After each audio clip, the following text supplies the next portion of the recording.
अस्सलाम वालेकुम dear students. आज का हमारा टॉपिक है terminal velocity. Terminal velocity basically आपके पास जब ऑब्जेक्ट्स जो हैं वो विद रिस्पेक्ट टू अर्थ यानी कि डाउनवर्ड मूव करते हैं तो उस वक्त एक स्पेसिफिक वेलोसिटी वो अचीव करते हैं। अब ये जो स्पेसिफिक वेलोसिटी जिसको हम टर्मिनल वेलोसिटी कहते हैं, ये एक ऑब्जेक्ट कब अचीव करता है या ये जो वेलोसिटी है इसको अटेन करने के लिए जो है उसको किन फैक्टर्स से जो है वो गुजरना पड़ता है या उसके लिए एक्सेलरेशन या उसकी जो स्पीड है वो कैसी होनी चाहिए, वो आज हम डिस्कस करेंगे। तो यहाँ पर मैंने एक कंसेप्ट मैप ड्रा किया है टर्मिनल वेलोसिटी का। तो इसके लिए पहले हमारे पास जो एक्सेलरेशन ऑफ द बॉडी है वो आपके पास ज़ीरो होना चाहिए। अब एक्सेलरेशन ऑफ बॉडी ज़ीरो का क्या मतलब है कि जब हम ज़ाहिर बात है जब ऑब्जेक्ट को हम एक फ्री फॉल जो है वो मूव करवाते हैं, यानी कि वो डाउन द अर्थ जो है वो मूव कर रहा होता है, यानी कि ज़मीन की तरफ वो ट्रैवल कर रहा होता है, तो उसका जो एक्सेलरेशन होता है वो आपके पास या उसकी जो वेलोसिटी है वो चेंज हो रही होती है। तो इसका ये मतलब है कि उसका एक्सेलरेशन जो है वो तो इंक्रीज़ हो रहा होगा, लेकिन यहाँ पर हम बात करें कि उसका एक्सेलरेशन जो है वो ज़ीरो होना चाहिए। अब ये एक्सेलरेशन ज़ीरो कब होगा, उसके लिए हमें उसके ऊपर अप्लाइड जो फोर्सेस हैं उनको देखना होगा कि जब आपके पास एक ऑब्जेक्ट डाउनवर्ड मूव कर रहा होता है तो उसके ऊपर दो तरह की फोर्सेस अमल कर रही होती हैं। एक आपके पास फोर्स ऑफ ग्रेविटी और एक ड्रैग फोर्स, या इसको हम एयर रेजिस्टेंस भी कह सकते हैं। यानी कि दो तरह की जो फोर्सेस हैं वो उसके ऊपर अमल कर रही होती हैं। एक आपके पास ग्रेविटी जो कि डाउनवर्ड एक्ट कर रही होती है, और जो एयर रेजिस्टेंस है वो उसके अपोजिट, यानी कि जब ऑब्जेक्ट डाउनवर्ड मूव करता है तो जो एयर रेजिस्टेंस है वो उसके ऊपर अपवर्ड डायरेक्शन में जो है वो अमल करती है। तो ये दो किस्म की जो फोर्सेस हैं ये मिलकर उसके एक्सेलरेशन को जो है वो ज़ीरो की तरफ लीड करते हैं। अब ये दोनों फोर्सेस का किरदार कैसे होता है कि जब हम एक ऑब्जेक्ट को जो है वो डाउनवर्ड मूव करवाते हैं तो एज अ रिज़ल्ट स्टार्टिंग में वो जो ऑब्जेक्ट है वो बहुत फास्टली नीचे की तरफ मूव कर रहा होता है, ठीक है। लेकिन आहिस्ता आहिस्ता क्या होता है कि जो एयर पार्टिकल्स होते हैं वो अपनी जो अपोजिट डायरेक्शन से जो रिएक्शनल फोर्स है उसको इंक्रीज़ करना शुरू कर देते हैं, और एक टाइम ऐसा आता है कि जो फोर्स ऑफ ग्रेविटी होती है वो आपके पास एयर रेजिस्टेंस के इक्वल हो जाती है। यानी कि आपके पास जो ग्रेविटेशनल फोर्स होती है वो आपके पास एयर रेजिस्टेंस के इक्वल हो जाती है। तो एज अ रिज़ल्ट ये दोनों फोर्सेस बैलेंस हो जाती हैं, और उस वक्त आपके पास इस बॉडी के ऊपर कोई नेट फोर्स अमल नहीं करती। तो हम जानते हैं कि अगर एक ऑब्जेक्ट के ऊपर नेट फोर्स अमल ना करे तो एज अ रिज़ल्ट उसके अंदर कोई एक्सेलरेशन प्रोड्यूस नहीं होगा, क्योंकि न्यूटन के सेकंड लॉ के अकॉर्डिंग हमने पढ़ा है कि जब नेट फोर्स अमल करेगी तब आपके पास एक्सेलरेशन प्रोड्यूस होगा। अब यहाँ पर एयर रेजिस्टेंस और जो ग्रेविटेशनल फोर्सेस हैं ये एक दूसरे को जो है वो बैलेंस कर लेती हैं, और एज अ रिज़ल्ट आपके पास जो फोर्सेस का जो नेट रिज़ल्ट होता है या जो नेट फोर्स है वो आपके पास ज़ीरो हो जाती है। जब नेट फोर्स ज़ीरो हो जाएगी तो आपके पास जो एक्सेलरेशन है वो ज़ीरो हो जाएगा। तो इट्स मीन आपके पास उस वक्त जो वेलोसिटी चेंजेस हैं वो नहीं होंगे, जो ऑब्जेक्ट है वो एक कांस्टेंट स्पीड के साथ मूव कर रहा होगा, ठीक है। यानी कि ये आपके पास जब ऑब्जेक्ट जो है वो टर्मिनल वेलोसिटी अचीव करता है तो उस वक्त वो इन फैक्टर से जो है वो गुजर कर या इन अवामिल से गुजर कर अपने एक्सेलरेशन को ज़ीरो करता है, ठीक है। यानी कि उसके ऊपर बेसिकली जो दोनों किस्म की जो फोर्सेस जो उसके ऊपर अमल कर रही होती हैं, ग्रेविटेशनल फोर्स और ड्रैग फोर्स। यानी कि जब ऑब्जेक्ट को जब भी हम डाउनवर्ड मूव करवाते हैं तो उसके ऊपर अर्थ ग्रेविटी जो है वो अमल करना शुरू कर देती है, और जब वो एयर के अंदर जो है वो ट्रैवल करके नीचे की तरफ गिर रहा होता है तो उसके ऊपर जो ड्रैग फोर्स है यानी कि जो एयर रेजिस्टेंस है वो भी अमल कर रही होती है। अब आपके पास जैसे जैसे वो जो ऑब्जेक्ट है वो नीचे की तरफ आ रहा होता है तो एयर रेजिस्टेंस जो है वो इंक्रीज़ हो रही होती है, ठीक है। और एक टाइम ऐसा आता है कि जो एयर रेजिस्टेंस है वो इतनी ज़्यादा हो जाती है कि वो ग्रेविटेशनल पुल को या ग्रेविटेशनल अट्रैक्शन को जो है वो इक्वलाइज़ कर लेती है, और उस टाइम दोनों फोर्सेस जो हैं वो बराबर हो जाती हैं। जब दोनों फोर्सेस बराबर हो जाती हैं तो एक्सेलरेशन ज़ीरो हो जाता है। जब एक्सेलरेशन ज़ीरो हो जाएगा तो उस वक्त आपके पास जो ऑब्जेक्ट है वो एक स्पेसिफिक वेलोसिटी या एक स्पेसिफिक स्पीड के साथ मूव करेगा। उसकी उस कांस्टेंट स्पीड को या उस स्पेसिफिक स्पीड को हम क्या कहते हैं, टर्मिनल वेलोसिटी कहते हैं।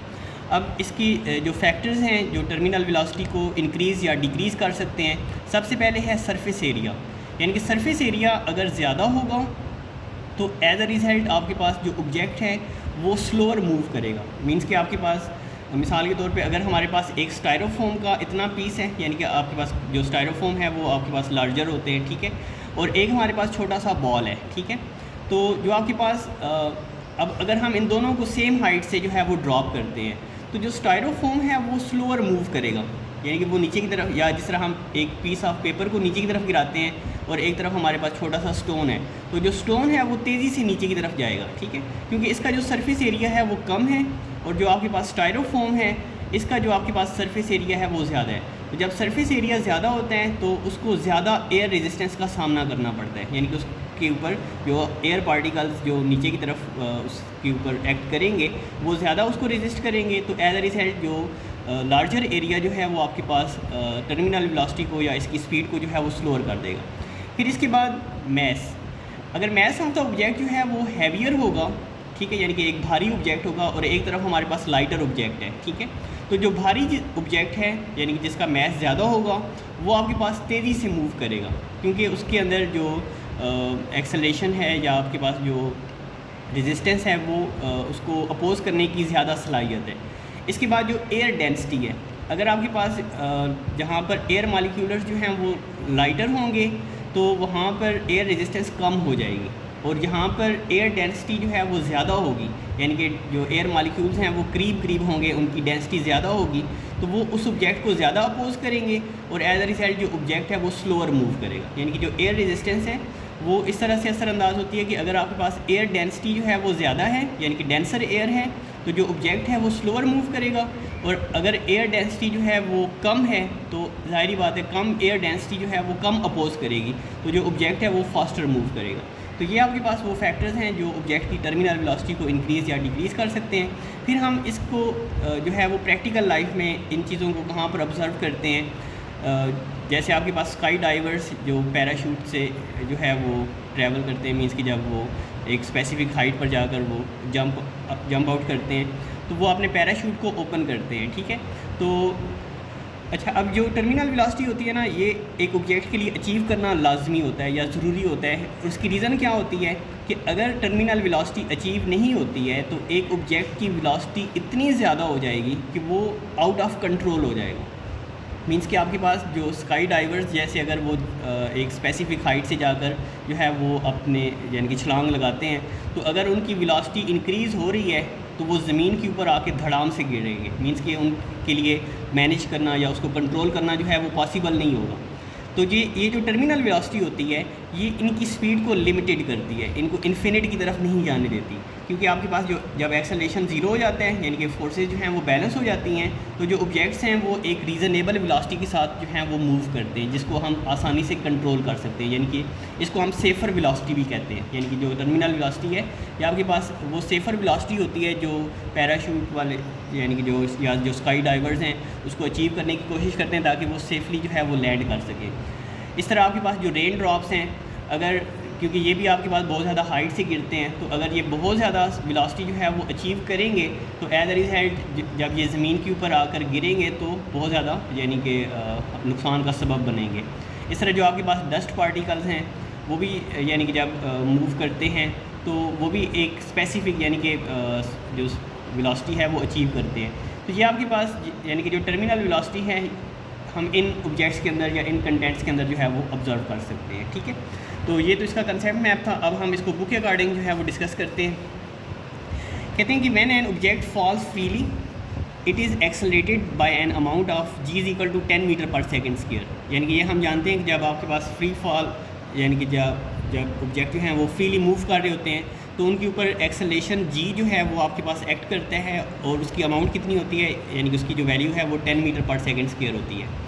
But practically the acceleration may be different, लेकिन ये आपके पास एक स्पेसिफिक वैल्यू है जो हम हर ऑब्जेक्ट के लिए एज्यूम करते हैं, लेकिन आपके पास जब हम इसको प्रैक्टिकली देखते हैं तो इसकी वैल्यू जो है वो डिफरेंट ऑब्जेक्ट्स के लिए डिफरेंट हो सकती है। Air resistance plays an important role in determining how fast an object accelerates when it falls. Air resistance जो है वो इस चीज़ को डिटरमाइन करती है या इस चीज़ में एक अहम किरदार अदा करती है कि एक ऑब्जेक्ट जो है वो कितना तेज़ी से मूव कर सकता है या उसका एक्सेलरेशन जो है वो कितना तेज़ी से चेंज हो सकता है जब वो फ्रीली मूव कर रहा होता है या फ्रीली गिर रहा होता है। कहते हैं if we drop a cricket ball and a piece of styrofoam of the same weight from a certain height they will hit the ground at the same time only if there were no air resistance. यानी कि जब हम एक styrofoam को और एक cricket ball को जो है वो सेम हाइट से गिराते हैं तो वो दोनों सेम टाइम में उस वक्त ही गिरेंगे अगर कोई एयर रेजिस्टेंस नहीं होगी। लेकिन हम ये चीज़ ऑब्ज़र्व करते हैं कि जो आपके पास स्टायरोफोम है वो अलग टाइम में या जो आपके पास ज़्यादा टाइम है वो यूटिलाइज़ करता है, तब जाकर वो ज़मीन पर आकर गिरता है, जबकि जो आपके पास क्रिकेट बॉल है वो जल्दी से गिर जाता है। मीन्स कि आपके पास जो एयर रेजिस्टेंस है वो अगर नहीं होगी, यानी जिस तरह हम स्पेस के अंदर या वैक्यूम के अंदर इन ऑब्जेक्ट्स को मूव करवाएंगे, यहाँ पर एयर रेजिस्टेंस नहीं होगी, तो वहाँ पर ये दोनों ऑब्जेक्ट्स यानी कि जो स्टायरोफोम है जो हल्का फुल्का ऑब्जेक्ट है और जो आपके पास बॉल है वो दोनों सेम टाइम में जो है वो हिट करेंगे। लेकिन प्रैक्टिकली जब हम इनको देखते हैं, क्योंकि जो आपके पास स्टायरोफोम है वो आपके पास उसका एरिया जो है वो लार्जर होता है और जो आपके पास क्रिकेट बॉल है उसका जो एरिया है वो कम होता है, तो इट्स मीन जो आपके पास लार्जर एरिया है उसको ज़्यादा एयर रेजिस्टेंस का सामना करना पड़ेगा, जिसका नतीजा ये होगा कि आपके पास जो स्टायरोफोम है वो ज़्यादा टाइम लेगा उस डिस्टेंस को कवर करने के लिए, क्योंकि उसको ज़्यादा रुकावट का सामना है। तो जितना उसको ज़्यादा रुकावट होगी तो उसको मूव करना उतना मुश्किल हो जाएगा, जबकि जो क्रिकेट बॉल है उसका मैस कम होते हैं तो वो आसानी से या उसको कम एयर रेजिस्टेंस का सामना करना पड़ेगा और वो जल्दी से ज़मीन तक पहुंच जाएगा। Both would fall with the same acceleration g is equal to 10 metre per second square, यानी कि ये दोनों सेम एक्सेलरेशन से गिरेंगे, यानी कि g is equal to 10 metre per second square के साथ जब आपके पास जो एयर रेजिस्टेंस है वो ज़ीरो होगी, यानी कि या जब उनको किसी किस्म की एयर रेजिस्टेंस का सामना नहीं करना पड़ेगा। But practically the ball in the air would drop faster, लेकिन जब हम इसको अमली तौर पर देखते हैं तो जो आपके पास बॉल होती है वो आपके पास तेज़ी से गिरती है। The styrofoam having larger surface would face greater opposing force of the air and दस मूव स्लोली। जो आपके पास स्टायरोफोम है उसका जो एरिया है वो लार्जर होता है तो उसको ज़्यादा एयर रेजिस्टेंस का सामना करना पड़ता है, यानी कि जब जो आपके पास ऑब्जेक्ट है अगर वो छोटे साइज़ का होगा तो उसको जो है वो एयर रेजिस्टेंस जो है वो कम जो है वो फेस करनी पड़ेगी। लेकिन अगर आपके पास ऑब्जेक्ट जो है वो बड़े एरिया वाला होगा, ठीक है, लार्जर एरिया वाला होगा, तो उसको ज़्यादा एयर रेजिस्टेंस का जो है वो सामना करना पड़ेगा। इसके बाद कहते हैं experiments have been made in this respect and it was found that the faster an object falls the more air resistance will be exerted on it. ये चीज़ भी देखी जाती है कि जब एक ऑब्जेक्ट जो है वो जितना तेज़ी से गिरता है उसके ऊपर एयर रेजिस्टेंस भी उतनी ज़्यादा तेज़ी से अमल करना शुरू कर देती है। यानी कि हम अगर स्लो मूव कर रहे हैं तो हमारे ऊपर या ऑब्जेक्ट्स के ऊपर जो एयर रेजिस्टेंस है वो भी कम होगी, लेकिन अगर हम तेज़ी से मूव करेंगे तो आपके पास जो एयर रेजिस्टेंस है वो भी ज़्यादा हो जाएगी। A speed is finally attend eight which the upward force of air resistance balance the downward force of gravity. लेकिन आहिस्ता आहिस्ता क्या होता है कि आपके पास एक ऐसी स्पीड जो है वो अचीव हो जाती है या एक ऐसी स्पीड आ जाती है जहाँ पर एयर रेजिस्टेंस और जो आपके पास जो अर्थ ग्रेविटी है या ग्रेविटेशनल फोर्सेस जो होती हैं वो एक दूसरे को बैलेंस कर लेती हैं। मतलब जो आपके पास ऑब्जेक्ट जब डाउनवर्ड मूव कर रहा होता है तो उसके ऊपर अर्थ ग्रेविटेशनल फोर्स अमल कर रही होती है जो उसको नीचे की तरफ खींच रही होती है, और जो एयर रेजिस्टेंस है वो उसको ऊपर की तरफ लेकर जाने की कोशिश कर रही होती है। तो ये दोनों फोर्सेस जो हैं एक टाइम में ऐसे हो जाती है कि दोनों फोर्सेस का जो मैग्नीट्यूड है वो इक्वलाइज हो जाता है, यानी कि दोनों फोर्सेस एक दूसरे को बैलेंस कर देती हैं और एक दूसरे के नेट इफेक्ट को कैंसिल आउट कर देती हैं। When this happen the object stops accelerating. जब ऐसा हो जाता है यानी कि जब एयर रेजिस्टेंस और ग्रेविटेशनल फोर्सेस बराबर हो जाती हैं तो ऑब्जेक्ट जो है वो एक्सेलरेट करना बंद कर देता है। मींस कि उसके ऊपर जो नेट फोर्स है वो अमल करना ही बंद कर देती है, क्योंकि जब तक नेट फोर्स अमल करेगी तब तक वो एक्सेलरेट करेगा, यानी कि उसकी वेलोसिटीज़ तब्दील होंगी। लेकिन जब एयर रेजिस्टेंस और ग्रेविटेशनल फोर्सेस बराबर हो जाती हैं तो नेट फोर्स अमल करना बंद कर देती है और एज अ रिजल्ट जो ऑब्जेक्ट है वो एक्सेलरेट होना बंद हो जाता है। It keeps falling at constant speed, और ये आपके पास मुसलसल जो है वो एक कांस्टेंट स्पीड के साथ जो है या एक कांस्टेंट वेलोसिटी के साथ जो है वो मूव करना शुरू कर देते हैं। This constant velocity achieve by an object is called its terminal velocity. तो ये जब यानी कि विदाउट नेट फोर्सेस जब ऑब्जेक्ट जो है वो मूव कर रहा होता है और एक स्पेसिफिक वेलोसिटी जो है वो अचीव करता है, उस वेलोसिटी को हम क्या कहते हैं, terminal velocity. Even a heavy object like meteorite does not gain an infinite velocity as it falls to the earth। यानी कि आपके पास ये यहाँ पर बता रहे हैं कि जो टर्मिनल वेलोसिटी जो होती है ना, ये आपके पास ऑब्जेक्ट की एक कह लें कि एक ऐसी वेलोसिटी होती है जहाँ पर फर्दर जो ऑब्जेक्ट की वेलोसिटी या जो स्पीड होती है वो बढ़ना बंद हो जाती है। यानी कि आपके पास एक यानी कि ऐसी वेलोसिटी होती है जिसके बाद मज़ीद उसकी जो स्पीड है वो इंक्रीज़ होना बंद हो जाती है, क्योंकि उसके ऊपर जो नेट फोर्सेस हैं उनका अमल दखल जो है वो ख़त्म हो जाता है। तो वो यहाँ पर वो बता रहे हैं कि बेशक उसके बाद जितना मर्जी हैवी ऑब्जेक्ट आ जाए, चाहे वो मेटेओराइट्स हो जाए, ठीक है, या कोई बड़ा सा प्लैनेट जो है वो गिरना शुरू हो जाए, तो वो भी एक इन्फिनिट वेलोसिटी गेन नहीं कर सकता, क्योंकि उसके ऊपर भी जो एयर रेजिस्टेंस है और जो ग्रेविटेशनल पुल है वो बराबर हो जाएगा, और एज ए रिजल्ट वो एक्सेलरेट करना बंद कर देगा, और वो भी आपके पास सेम वेलोसिटी, यानी कि अब यही वजह है कि आपके पास स्पेस के अंदर चाहे हैवियर ऑब्जेक्ट्स हों चाहे आपके पास लाइटर ऑब्जेक्ट हों, वो सेम वेलोसिटी के साथ जो है वो ट्रैवल कर रहे होते हैं, क्योंकि उनके ऊपर